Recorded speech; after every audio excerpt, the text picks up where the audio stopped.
கிறிஸ்துவுக்குள் பிரியமானவர்களே, இன்றைய இறைவார்த்தை லூக்கா எழுதிய நற்செய்தி 4ஆம் அதிகாரம் 38 முதல் 44 முடிய உள்ள வசனங்கள். அக்காலத்தில் இயேசு தொழுகை கூடத்தை விட்டு சீமோன் வீட்டிற்குள் சென்றார். சீமோனின் மாமியார் கடுங்காய்ச்சலால் துன்புற்ற நிலையில் இருந்தார்.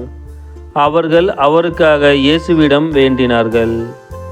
இயேசு அவர் அருகில் நின்று காய்ச்சலை கடிந்து கொள்ள அது அவரை விட்டு நீங்கிச்சு. உடனே அவர் எழுந்து அவர்களுக்கு பணிவிடை செய்தார்.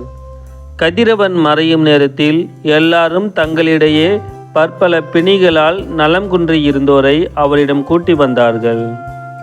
அவர் ஒவ்வொருவர் மேலும் தம் கைகளை வைத்து அவர்களை குணமாக்கினார். பேய்களும் நீர் இறைமகன் என்று கத்திக்கொண்டே பலரிடமிருந்து வெளியேறின. அவர் மெசியா என்று பேய்கள் அறிந்திருந்தபடியால் அவர் அவற்றை அதட்டி பேசவிடாமல் தடுத்தார். பொழுது விடியும் வேளையில் இயேசு தனிமையான ஓர் இடத்திற்கு புறப்பட்டு சென்றார். திரளான மக்கள் அவரை தேடிச் சென்றனர். அவரிடம் வந்து சேர்ந்ததும் தங்களை விட்டு போகாதவாறு அவரை தடுத்து நிறுத்த பார்த்தனர்.